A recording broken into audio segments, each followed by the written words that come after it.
कल बसंतोत्सव था। कवि वसंत के आगमन की सूचना पा रहा था। प्रिय, फिर आया मादक वसंत। मैंने सोचा, जिसे वसंत आने का बोध भी अपनी तरह से कराना पड़े, उस प्रिय से तो शत्रु अच्छा। ऐसे नासमझ को प्रकृति विज्ञान पढ़ाएंगे या उससे प्यार करेंगे, मगर कवि को ना जाने क्यों ऐसा बेवकूफ पसंद आता है। कवि मग्न होकर गा रहा है, प्रिय फिर आया मादक वसंत। पहली पंक्ति सुनते ही मैं समझ गया कि इस कविता का अंत हा हंत से होगा, और हुआ। अंत संत दिगंत आदि के बाद सिवा हा हंत के कौन पद पूरा करता। तुक की यही मजबूरी है। लीक के छोर पर यही गहरा गड़ा होता है। तुक की गुलामी करोगे तो आरंभ चाहे वसंत से कर लो, अंत जरूर हा हंत से होगा। सिर्फ कवि ऐसा नहीं करता, और लोग भी, सयाने लोग भी इस चक्कर में होते हैं। व्यक्तिगत और सामाजिक जीवन में तुक पर तुक बिठाते चलते हैं और वसंत से शुरू करके हा हंत पर पहुंचते हैं। तुकें बराबर फिट बैठती हैं, पर जीवन का आवेग निकल भागता है। तुकें हमारा पीछा छोड़ ही नहीं रही है। आखिर कब हम तुक को तिलांजलि देंगे? कब बेतुका चलने की हिम्मत करेंगे? कवि ने कविता समाप्त कर दी थी। उसका हा हंत आ गया था। मैंने कहा, धत तेरी की, 7 तुकों में ही टैं बोल गया। राष्ट्र कवि इस पर कम से कम 51 तुकें बांधते। 9 तुकें तो उन्होंने चक्र पर बांधी थी। देखो यशोधरा, पृष्ठ 13। पर तू मुझे क्या बताएगा कि बसंत आ गया? मुझे तो सुबह से ही मालूम है। सवेरे बसंत ने मेरा दरवाजा भी खटखटाया था। मैं रजाई ओढ़े सो रहा था। मैंने पूछा, कौन? जवाब आया, मैं बसंत। मैं घबरा उठा। जिस दुकान से सामान उधार लेता हूं, उसके नौकर का नाम भी बसंतलाल है। वह उधारी वसूल करने आया था। कैसा नाम है और कैसा काम करना पड़ता है इसे? इसका नाम पतझड़ दास या तुषारपात होना था। वसंत अगर उधारी वसूल करता फिरता है तो किसी दिन आनंदकर थानेदार मुझे गिरफ्तार करके ले जाएगा और अमृतलाल जल्लाद फांसी पर टांग देगा। बसंत लाल ने मेरा मुहूर्त बिगाड़ दिया। इधर से कहीं ऋतुराज बसंत निकला होगा तो वह सोचेगा कि ऐसे के पास क्या जाना जिसके दरवाजे पर सवेरे से उधारी वाले खड़े रहते हैं। इस वसंत लाल ने मेरा मौसम ही खराब कर दिया। मैंने उसे टाला और फिर ओढ़कर सो गया। आंखें झप गईं। मुझे लगा दरवाजे पर फिर दस्तक हुई। मैंने पूछा, कौन? जवाब आया, मैं वसंत। मैं खींच उठा। कह तो दिया कि फिर आना।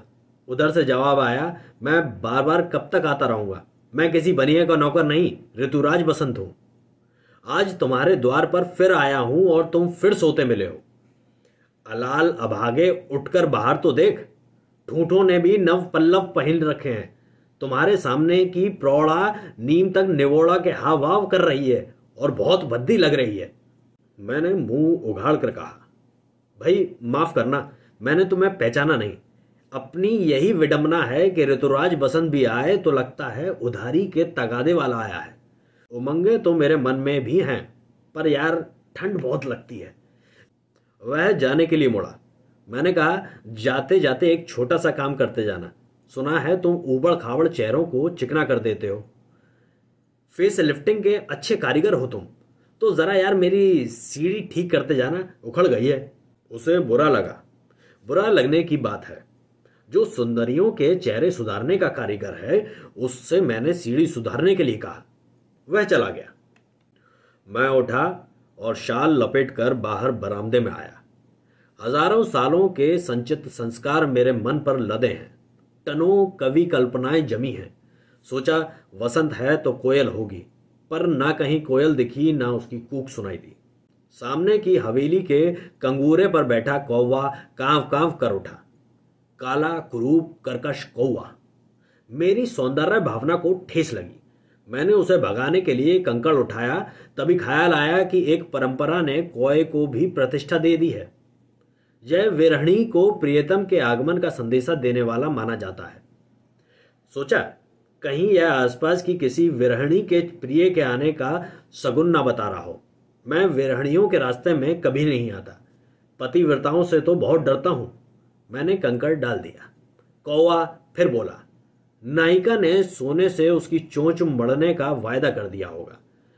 शाम की गाड़ी से अगर नायक दौरे से वापस आ गया तो कल नायिका बाजार से आने वाले सामान की जो सूची उसके हाथ में देगी उसमें 2 तोले सोना भी लिखा होगा।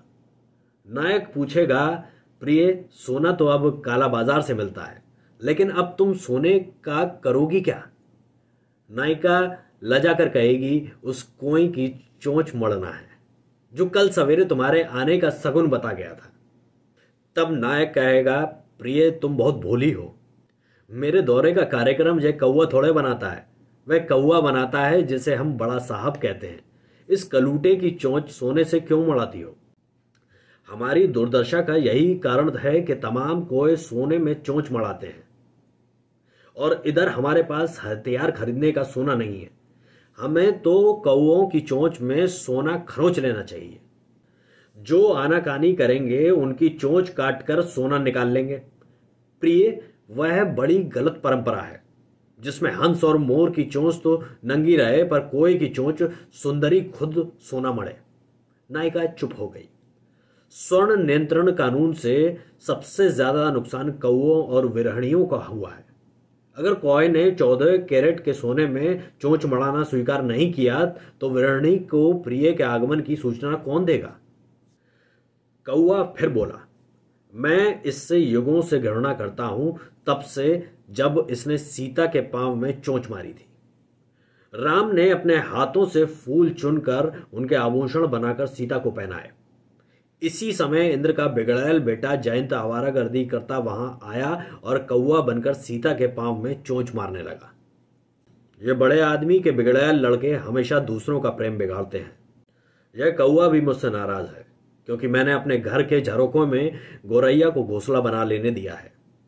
पर इस मौसम में कोयल कहाँ है? वह अमराई में होगी। कोयल से अमराई छूटती नहीं है, इसलिए इस बसंत में कोय की बनाई है। वह तो मौका परस्त है, घुसने के लिए पोल ढूंढता है। कोयल ने उसे जगह दे दी है। वह अमराई की छाया में आराम से बैठी है। मुझे कोयल के पक्ष में उदास पुरातन प्रेमियों की आह भी सुनाई देती है।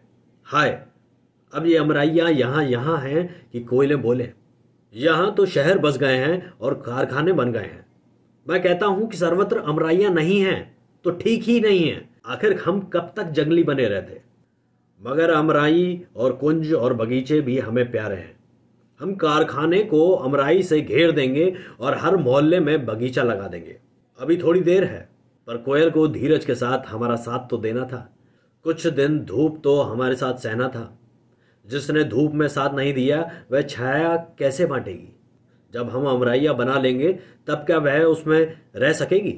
नहीं, तब तक तो कोय अमराई पर कब्जा कर लेंगे। कोयल को अभी आना चाहिए। अभी जब हम मिट्टी खोदें, पानी सींचें और खाद दें, तभी उसे गाना चाहिए। मैं बाहर निकल पड़ता हूं। चौराहे पर पहली बसंत साड़ी दिखी। मैं उसे जानता हूं।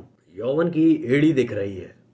वह जा रहा है, वह जा रहा है। अभी कुछ महीने पहले ही शादी हुई है। मैं तो कहता आ रहा था कि चाहे कभी ले, जैसे निराला की वो पंक्तियां, रूखी रे यह डाल बसन वासंती लेगी।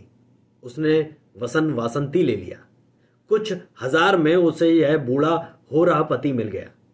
वह भी उसके साथ है। वसंत का अंतिम चरण और पतझड़ साथ जा रहे हैं। उसने मांग में बहुत सा सिंदूर चिपड़ रखा है। जिसकी जितनी मुश्किल से शादी होती है वह बेचारी उतनी ही बड़ी मांग भरती है। उसने बड़े अभिमान से मेरी तरफ देखा, फिर पति को देखा। उसकी नाक में ठसक और ताना है, जैसे अंगूठा दिखा रही है कि ले, मुझे तो यह मिल ही गया। मगर यह क्या? वह ठंड से कांप रही है और सीसी कर रही है। वसंत में वासंती साड़ी को कपकपी छूट रही है। यह कैसा वसंत है जो शीत के डर से कांप रहा है? क्या कहा था विद्यापति ने? सरस वसंत समय भल पाउली, दक्षिणी पवन बहु धीरे। नहीं मेरे कवि, दक्षिण से मलय पवन नहीं बह रहा। यह उत्तर से बर्फीली हवा आ रही है। हिमालय के उस पार से आकर इस बर्फीली हवा ने हमारे बसंत का गला दबा दिया है।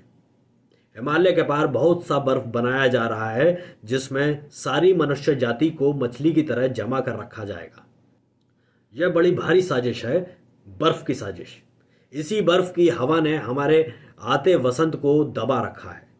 यूं हमें विश्वास है कि वसंत आएगा। शेली ने कहा है, अगर शीत आ गई है तो क्या वसंत बहुत पीछे होगा? वसंत तो शीत के पीछे लगा हुआ ही आ रहा है, पर इसके पीछे गर्मी भी तो लगी है। अभी उत्तर से शीतलहर आ रही है तो फिर पश्चिम से लू भी तो चल सकती है। बर्फ और आग के बीच में हमारा वसंत फंसा है। इधर शीत उसे दबा रही है, उधर से गर्मी। वसंत सिकुड़ता जा रहा है। मौसम की मेहरबानी पर भरोसा करेंगे तो शीत से निपटते निपटते लू तंग करने लगेगी। मौसम के इंतजार से कुछ नहीं होगा। वसंत अपने आप नहीं आता, उसे लाया जाता है। सहज आने वाला तो पतझड़ होता है, बसंत नहीं। अपने आप तो पत्ते झड़ते हैं, नए पत्ते तो वृक्ष का प्राण रस पीकर पैदा होते हैं। वसंत यूं नहीं आता। शीत और गर्मी के बीच से जो जितना वसंत निकाल सके निकाल ले। दो पाटों के बीच में फंसा है देश का वसंत। पाट और आगे खिसक रहे हैं। बसंत को बचाना है तो जोर लगाकर इन दोनों पाटों को पीछे धकेलो। इधर शीत को, उधर गर्मी को, तब बीच में से निकलेगा हमारा घायल वसंत।